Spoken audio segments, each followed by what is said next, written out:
is just fantastic.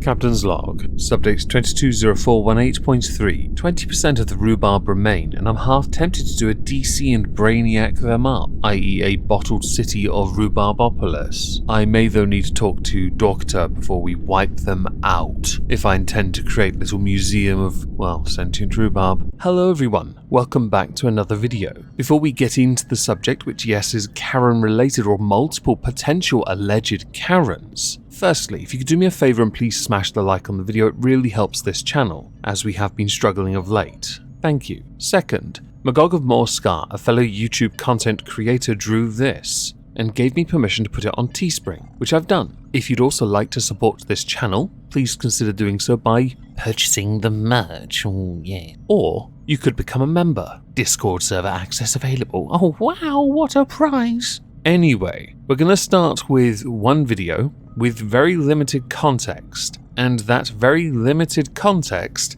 we're going to discuss after I've played it. Karen is a wanker! Karen is a wanker! It's this fucking zoo! Shut the fuck up!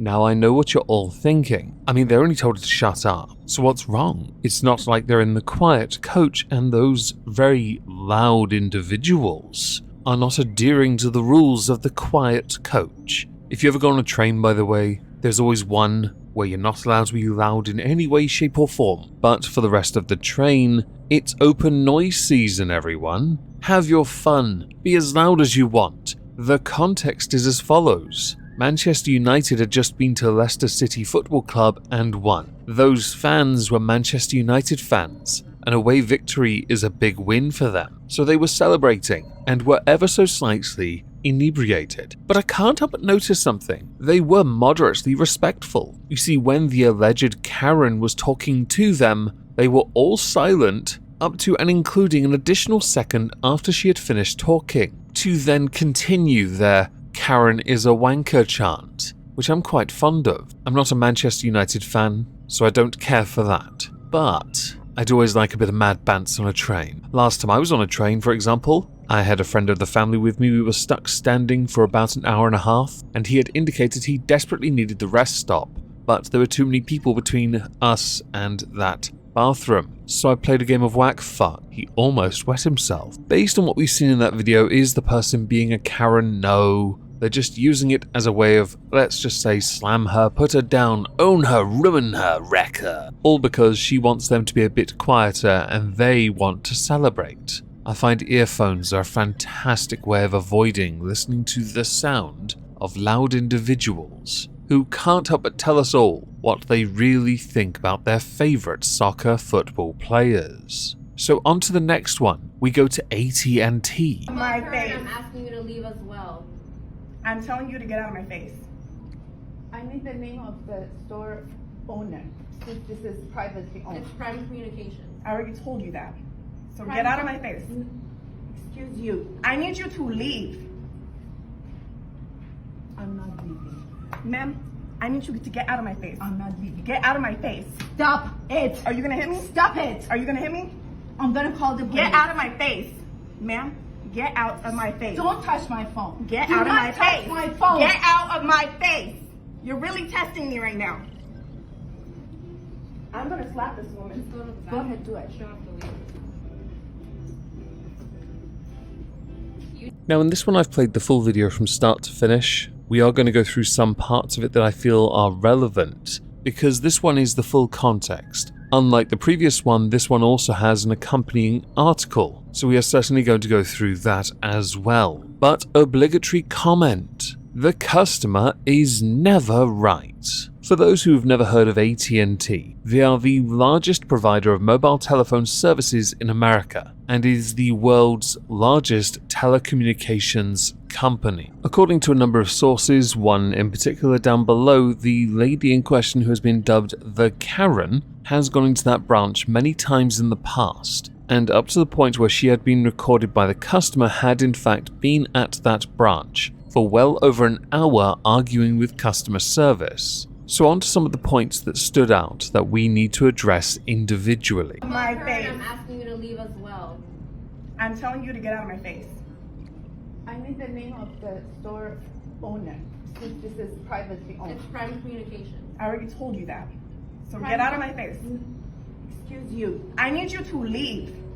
If you are on privately owned property and you are not granted explicit consent to record somebody on that property, you are not allowed to do so. It is, let's say, a breach or two, which I guess is obvious enough because there are two people being recorded in this. One the customer service assistant, the other the alleged Karen. Also, if you are asked to leave the establishment and you choose to stay there to argue and continue recording, you are intentionally seeking to escalate a situation that does not require escalation. Ma'am, I need you to get out of my face. I'm not leaving. Get out of my face. Stop it. Are you gonna... You, the alleged Karen, have been asked to get out of the store manager's face. You then decide to strike. You also got in closer just beforehand, no doubt to make sure your range was accurate as you slapped what appeared to be her tit. I cannot be sure for certain. That, under any law, is considered assault. You are lucky that the police were not called in that instance. You are also lucky that the customer service assistant, who I believe is also the store manager, did not knock you out. Not that anyone should be resorting to violence in any context. Hit me? Stop it. Are you gonna hit me? I'm gonna call the police. Get out of my face. Ma'am, get out of my face. Don't touch my phone. Get Do out of not my touch face. my phone. Get out of my face.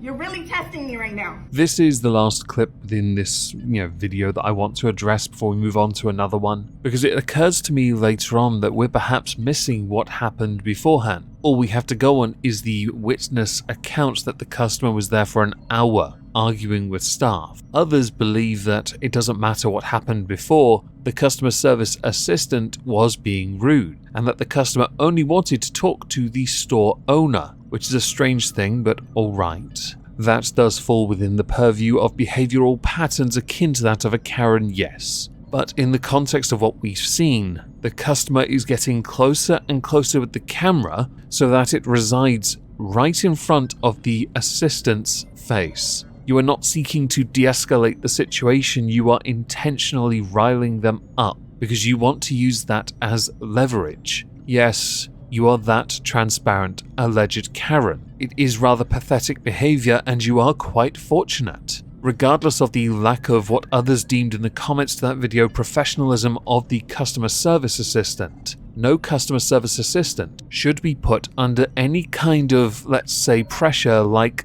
that. So is this particular person a Karen? Well, unlike the previous one, we have a lot more to go on, but we are still missing a bit of context. The behavior is akin to that of a Karen, yes, but we do not have enough to be certain. So finally, we'll have one more video.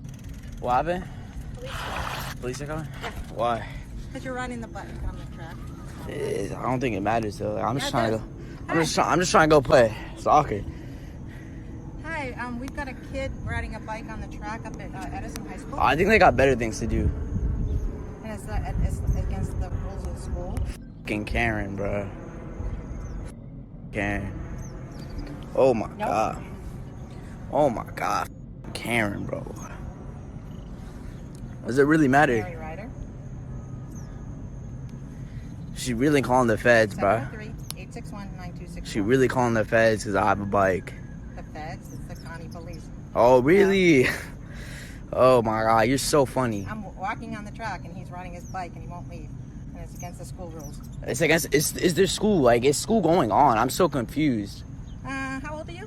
This is why. 14. Sometimes I sit at my desk, confused, bemused, partially amused, because I'm completely incapable of understanding what on earth it is I have watched, even if I've watched it several times over. I'm going to take a wild guess that perhaps the push bike is not permitted on the track. I would argue it's hardly going to ruin the track. So why does it matter? Well, apparently to somebody, the quality of the track may well be the single most important thing in their life. Small things, I guess? Are you that desperate for a win? Is that what this is? I honestly cannot tell. But of course, I'm just going to let you all work it out. You have the context. well, all the context we're ever going to get, and that's from a compilation video I was sent. So do let me know what you think in the comments. Because I need that also to be driven up, please consider doing so. Leave a comment, obligatory comment, I don't mind. Do let me know what you think. I hope you'll have a great day. As a final little bit, there'll be a PMQ stream on Moisky Live. If I don't see you there, thank you all for listening. Ta-ta.